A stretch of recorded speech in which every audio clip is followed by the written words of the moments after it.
Now we're going to work with smooch spritz. Now building this background is near impossible through step-by-step pictures. So I've created a video of me doing this so you can watch exactly how I did it. And I've got a list here of all of the colors from left to right that are shown in this photo so you know which ones that I have used. You're always going to want to make sure that you are letting the paint drip or the spritz drip. And it's important to use water with the spritz to get it to do that. The water releases the mica and the pigment that is in these spritzes because there's just so much in there. When you add the water to it, it just makes it pop. It's amazing when you watch it happen. And then before you move on, after you get all of your background done, you're going to make sure that it is completely dry. So having your canvas dry in between these major steps is really important. Now we're going to work on the texture. We have our background painted with the smooch spritz, and we're going to use mixed media inks to highlight the brick texture. You can use another ink, like I've said earlier, but you want to make sure it's very wet. That is the beauty of the mixed media inks. They stay wet for a really long time. It allows you to do lots of blending and fun techniques with them. And I actually have a 15-minute video on all the different things that you can do with the mixed media inks, and you can find that on my YouTube channel. Anyway, so we're going to just lightly brush over the tops of the bricks with an ink blender. And we're going to use the schoolhouse first, which is red. Then we're going to use truffle, which is brown, and we're going to kind of dab in different areas. We don't want the red to completely go away, but we want it to be pretty dark. Then you can use that blender and you can go around the edges of the canvas using the truffle as well. Not so much with the red, just with the brown. You can also add a little bit of white. Now this is a preference. You don't have to add the white here, but I wanted to highlight some of the top edges and really give a depth to the bricks. So I kind of dabbed it in just a few places with the white. Now in the photos on the right, it looks like 3 pictures of almost the same thing, but I wanted to show you that because these things are so wet, then when you use the white on here, it's going to dirty your ink blender. So this large photo is here to show you that you can use a baby wipe and just wipe the ink blender across the baby wipe until it's clean, and then ink up your blender with the white, and it's back to being the way that you started in photo 3. Now we're going to use some embossing powders, and we're going to start with clear. We want to have lots of different layers to this, so that's why we're using clear and colored embossing powders together. So you're going to sprinkle the clear powder over the entire canvas, pretty much just around the edges, not in the center because there's really nothing to stick to in the middle.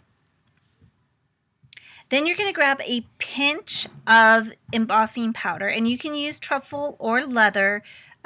Leather has a little bit of a metallic look to it, so you might want to stick to just the truffle, and you're just going to sprinkle it in random areas.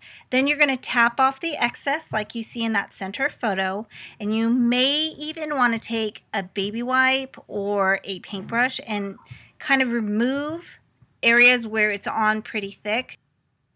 Now we're going to heat set that. Once you heat set it, you have something that looks like the photo on the left.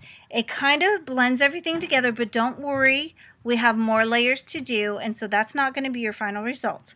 So what you're going to do is pull out your schoolhouse and your truffle mixed media inks again, and you're going to just ink in random areas over what we've already embossed. Sprinkle only the clear embossing powder on it this time. Then you're going to heat set that, and then you should have something that looks like the photo on the right hand side. And now you should see like a lot of different depth or character or layers in the embossing that we have done here. You're going to now ink the edges or the sides of the canvas with 3 different colors of mixed media inks. I use denim, patina, and indigo.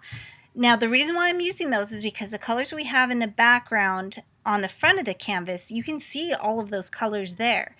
You don't want to just take the ink and just blend straight across and then take the next color and blend straight across. You're kind of dabbing in different areas to add the 3 different colors randomly onto the sides, because we want to give it a nice, loose, free, denim-y kind of a look to it.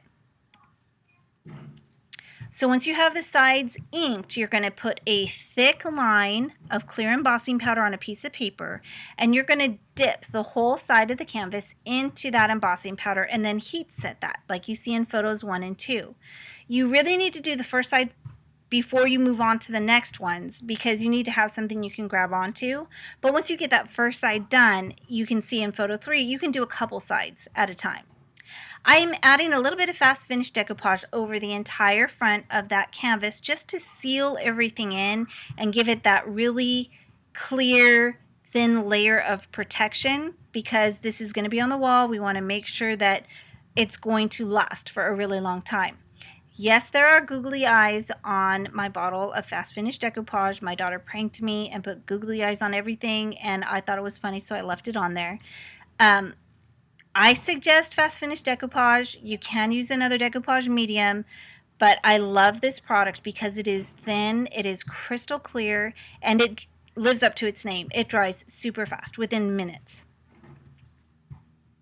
Now we're going to do some stenciling, and I'm using the Alpha stencil, but it really is an alphanumeric stencil. We just called it Alphas. So you can see in the first photo, you just put the stencil down, you ink up your blender, and you're just going to ink right through the stencil. Now in the second photo, I have the baby wipe out, and that's because I'm wiping the ink off the stencil because I'm going to place it back down over that first area, and I don't want to add extra smudges. So I place the stencil back down over what I've already done, and then I ink through a few more of the numbers. Then once I take it off, I sprinkle with some clear embossing powder, tap off the excess, and then heat set that. And then you should end up with something that looks like the photo number 5. However, if you want something that is going to be more bright or vibrant, then you may want to use a different embossing powder. I have a Denim Mixed Media Inks embossing powder that is that deep blue color, the same color as the indigo, and it would give you a more vibrant look to the stenciling that you're doing here.